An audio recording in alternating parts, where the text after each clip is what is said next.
जिस प्रकार से आप किसी वृक्ष की जड़ में जल डालते हैं तो वो जड़ में डला हुआ जल जो है वो वृक्ष के पत्ते पत्ते तक पहुंच जाता है। और अगर आप ऊपर ऊपर से जल का छिड़काव करते हैं तो उसका कोई प्रभाव नहीं पड़ता है और जल के अभाव में वृक्ष सूख जाता है। मतलब सही स्थान पर जल डालोगे तो लाभ होगा। इसी प्रकार से हमारे शरीर में कुछ ऐसे विशेष स्थान होते हैं जहां पर अगर हम तेल लगाते हैं तो उसका प्रभाव हमारे पूरे शरीर पर पड़ता है। हमारे आयुर्वेद में बताया गया है कि यदि हम शरीर के इन 4 स्थानों पर तेल लगाते हैं तो उससे हमारा शरीर खुद अपनी बीमारियों को स्वतः ही ठीक करता है। और सबसे अच्छी बात तो ये है कि इसमें ज़्यादा समय भी नहीं लगता है और कोई खर्चा भी नहीं आता है, बल्कि आपके शरीर को ही लाभ प्राप्त होता है और आप बहुत सारी बीमारियों से बच जाते हैं।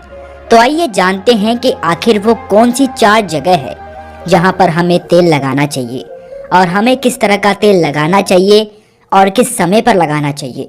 इस वीडियो में आपको सब कुछ बताया जाएगा। बस आप धैर्य पूर्वक इस वीडियो को पूरा देखें और ज़्यादा से ज़्यादा इस वीडियो को शेयर करें ताकि ये महत्वपूर्ण जानकारी जो है वो आपके सारे प्रियजनों तक भी पहुंच सके। एक बार की बात है, एक गुरु जो आयुर्वेद के बहुत बड़े ज्ञाता थे, वो अपने शिष्य से कह रहे थे कि बेटा, क्या आपको पता है कि हमारा शरीर किससे बना है? हमारा शरीर 5 तत्वों से बना है। इन 5 तत्वों में प्रोटीन, विटामिन, ये सभी चीजें आती है। और हमारे शरीर में 3 दोष पाए जाते हैं, वात, पित्त और कफ दोष। और हमारी हर बीमारी की जड़ जो है वो ये तीनों दोष ही होते हैं। क्योंकि अगर हमारे शरीर में वात बिगड़ता है तो 60 से 70% बीमारियां आती है, और अगर पित्त बिगड़ता है तो 15 से 20% बीमारियां आती है, और अगर हमारा कफ बिगड़ता है तो हमारे शरीर में 5 से 10% बीमारियां आती है। ये तीनों दोष हमारे शरीर में पाए जाते हैं। जब आपकी बाल्य अवस्था होती है, यानी जब आप जन्म लेते हैं तब से लेकर 14 वर्ष की उम्र तक का जो समय रहता है, इसमें कफ प्रवृत्ति ज़्यादा होती है। इस समय हमारे शरीर में कफ ज़्यादा बनता है। ये प्रकृति की देन है और ये कफ इसीलिए बनता है क्योंकि हमारा शरीर ग्रो करता है। इस समय कफ बनना बहुत ज़रूरी भी है, लेकिन हमें इस पर ध्यान देना है कि हमारा जो कफ है वो संतुलन रहे, वो ज़्यादा ना बढ़े। अब छोटे बच्चों को तो इस बात का पता नहीं रहता है, लेकिन उनके माता पिता को इस बात का ध्यान रखना चाहिए कि उनके बच्चों को ऐसा आहार ना दें जिनसे उनका कफ बिगड़ जाए। क्योंकि अगर कफ बिगड़ गया तो उन्हें टीबी, दमा जैसी भयंकर बीमारियां हो सकती है। इसके बाद युवा अवस्था आती है। युवा अवस्था 15 साल से 60 साल तक बनी रहती है। इस समय हमारे शरीर में पित्त प्रवेश सबसे ज़्यादा होता है, यानी इस समय हमारे शरीर में पित्त बनता है। इसलिए हमें इस बात का ध्यान रखना होगा कि हम ऐसी चीज़ें ना खाएं जिससे हमारा पित्त बिगड़े। क्योंकि अगर पित्त बढ़ गया तो हमारे शरीर में 15 से 20% बीमारियां आ सकती है। इसके बाद आती है वृद्धावस्था। ये 60 से ऊपर की उम्र की होती है। इस समय हमारे शरीर में बहुत ज़्यादा वात बिगड़ता है और वात बढ़ने की वजह से 60 से 70% बीमारियां हमारे शरीर में आ जाती है। 5 तत्व और 3 दोषों में जब भी कोई कमी आती है तभी हमारा शरीर बीमार पड़ता है, अन्यथा हमारा शरीर बीमार नहीं होता है। बहुत से लोग कहते हैं कि भगवान ने हमें ये कष्ट दिया है, वो कष्ट दिया है, इतनी गंभीर बीमारियां दे दी, टीबी दे दी, कैंसर, थायराइड दे दिया। लेकिन ये सारी बीमारियां इंसान स्वयं ही पालता है। क्योंकि हमारी प्रकृति तो ये कहती है कि आप प्रकृति से प्राप्त भोज्य पदार्थ खाएं, लेकिन आप क्या करते हैं? आप पिज़्ज़ा, बर्गर, चाउमीन ये सभी खाते रहते हैं। आयुर्वेद कहता है कि आप पानी पीने का सही तरीका अपनाएं, लेकिन नहीं, आपको तो फ्रिज का पानी पीना है, कोल्ड ड्रिंक पीनी है। अगर आप प्रकृति के नियमों के हिसाब से नहीं चलेंगे, आयुर्वेद के नियमों को नहीं अपनाएंगे, तो आपका शरीर तो बीमार होगा ही।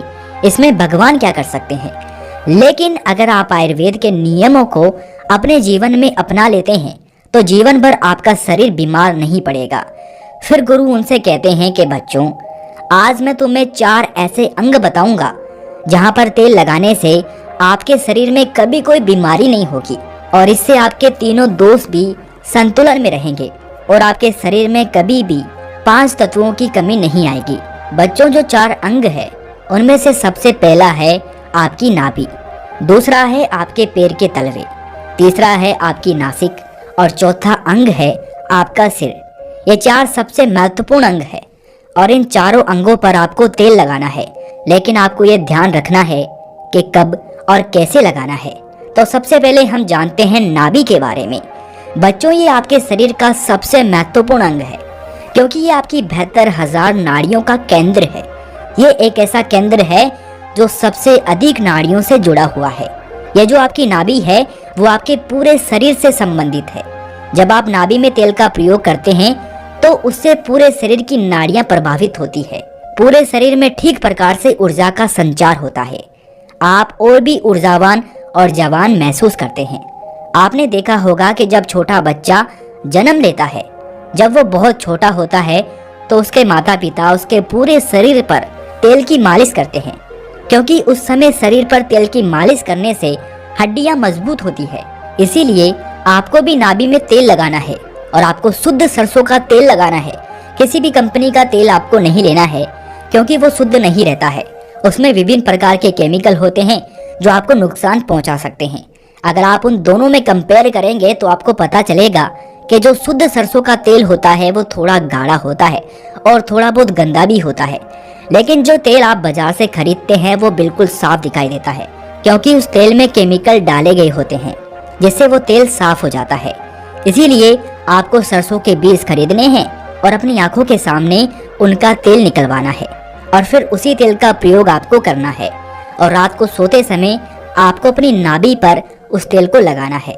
नाभि में तेल लगाने का सबसे पहला लाभ ये है कि जब आप नाभि में तेल लगाते हैं तो इससे आपकी जठराग्नि बढ़ती है। जठराग्नि आपके पाचन में कार्य करती है, लेकिन जब आपकी जठराग्नि मंद हो जाती है तो आप जो भोजन करते हैं उसका पाचन ठीक प्रकार से नहीं हो पाता है।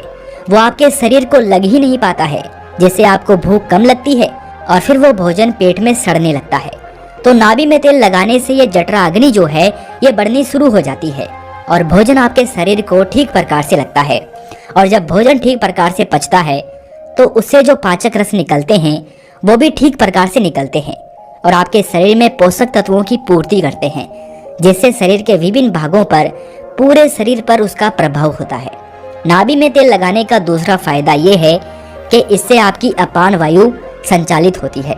अपान वायु नाभि के नीचे के क्षेत्र में कार्य करने वाली वायु होती है और ये जो वायु है ये मलों के निकासन से संबंधित है, यानी कि ये आपके शरीर से टॉक्सिन्स को बाहर निकालने का कार्य करती है। तो जिन लोगों को कब्ज की परेशानी रहती है, ठीक प्रकार से मल निकासन नहीं होता है, उनके लिए बहुत उपयोगी है। और मासिक चक्कर में जो महिलाओं को अधिक वेदना होती है उसमें भी ये उपयोगी है। और मूत्र विकार, यूरिन से संबंधित कोई भी समस्या अगर आपको या फिर किसी व्यक्ति को रहती है तो उसके लिए भी ये उपयोगी है। तो ये अपान वायु को संतुलित करता है, जिससे विभिन्न प्रकार के फायदे मिलते हैं। नाभि में तेल लगाने का तीसरा सबसे बड़ा फायदा ये है कि इससे हमारी त्वचा अच्छी रहती है। त्वचा पर ग्लो आता है। आपने सुना होगा कि जब हमारे होंठ फटते हैं तो हमारे दादा परदादा ये कहते थे कि नाभि में तेल लगा लो, ठीक हो जाएंगे। और हाँ, ऐसा होता भी है। नाभि में तेल लगाने से कभी होंठ नहीं फटते हैं। स्किन की ड्राइनेस खत्म हो जाती है, चेहरे पर चमक आती है, झुर्रियां नहीं पड़ती है। इसके अलावा हमारे शरीर में 72,000 नाड़ियां हैं। जब ये रुक जाती है, अवरुद्ध हो जाती है, तो इनमें प्राण का संचार ठीक से नहीं होता है।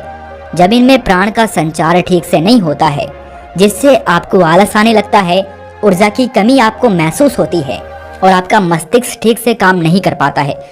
और ऐसा इसीलिए होता है क्योंकि ये जो 72,000 नाड़ियां हैं ये सीधे आपके दिमाग से संबंधित है।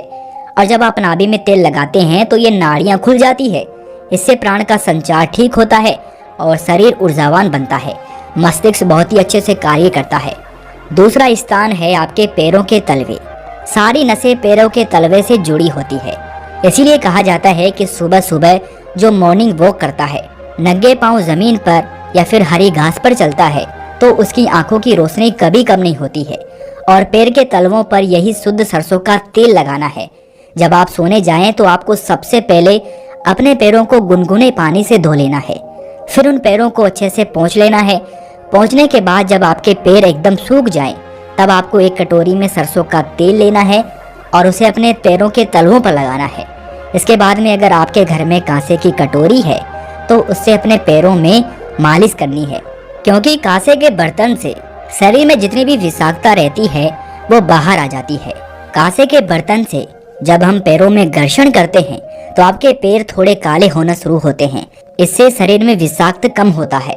जिसके पैर के तलवे कम काले होते हैं उसके शरीर में विषाक्त कम होती है, और जिनके पैरों के तलवे ज्यादा काले होते हैं उनके शरीर में विषाक्त ज्यादा रहती है।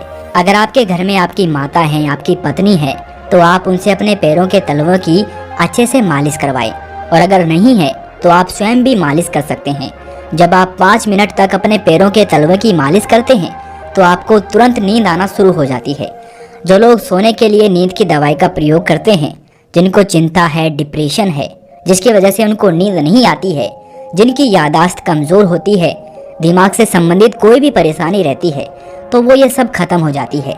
जब आप सोएंगे तो सीधा 4 बजे आपकी आंखें खुलेगी, आपको गहरी और अच्छी नींद आएगी, आपकी चिंता, डिप्रेशन सब खत्म हो जाएगा। अब हम जानते हैं तीसरा अंग जहाँ पर हमको तेल लगाना है, वो है हमारा सर।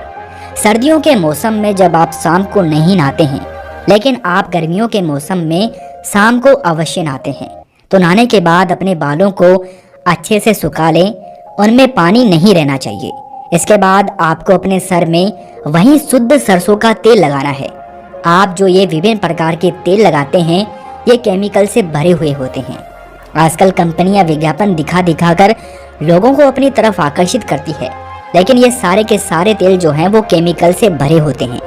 इनसे हमारे बालों को बहुत नुकसान पहुंचता है। आपको शुद्ध सरसों का तेल अपने सिर में लगाना है, इसकी अच्छे से मालिश करनी है। इससे आपकी थकान दूर होगी और आपको अच्छी और गहरी नींद आएगी। सोते समय सर में तेल लगाने के बहुत फायदे हैं। इससे आपके बाल मजबूत होंगे, आपके बाल काले व घने होंगे, आपको नींद अच्छी व गहरी आएगी, आपकी याददाश्त, आपके दिमाग की शक्ति मजबूत होगी, शरीर में शक्ति का संचार होगा, आपको कभी भी हेयर फॉल की प्रॉब्लम नहीं होगी। जब आप बालों की जड़ों में तेल लगाते हैं तो इससे ब्लड का सर्कुलेशन बढ़ जाता है, और जब ब्लड का सर्कुलेशन बढ़ता है तो वहाँ पर अत्यधिक मात्रा में ऑक्सीजन पहुँचती है, न्यूट्रिएंट्स पहुँचते हैं, और वो अंग स्वस्थ होना शुरू हो जाता है। इसके बाद गुरु उन सभी बच्चों को कहते हैं कि हमारे शरीर का आखिरी अंग जहाँ पर हमको तेल लगाना चाहिए वो है हमारी नासिक। नासिक आपके सर तक पहुँचने का मार्ग है, इससे हमारा दिमाग प्रभावित होता है। तो बच्चों, अगर आपको शुद्ध देसी गाय का घी मिल जाता है तो आप तेल की जगह घी का प्रयोग भी कर सकते हैं। आपको रात को सोते समय शुद्ध देसी गाय के घी की एक एक बूंद अपने दोनों नाक में डाल लेनी है। नाक में घी डालने के इतने अद्भुत फायदे हैं कि आप सुनकर चौंक जाएंगे। अगर किसी के अंदर पागलपन है, 2-3-4 महीने के अंदर ही उसका पागलपन खत्म हो जाएगा। यदि किसी के कान के पर्दे में छेद है तो वो भी बिना ऑपरेशन के 3 से 4 महीने में ठीक हो जाएगा।